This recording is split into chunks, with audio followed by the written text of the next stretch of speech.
Kenya is now the benchmark for affordable housing. Thanks to your leadership, Your Excellency.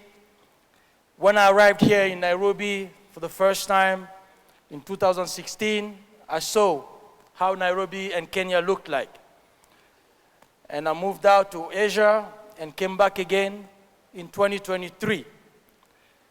So when I arrived in January 2023, Your Excellency, I heard you say many times that Kenya will become a construction site. Ladies and gentlemen, today, Kenya is a construction site.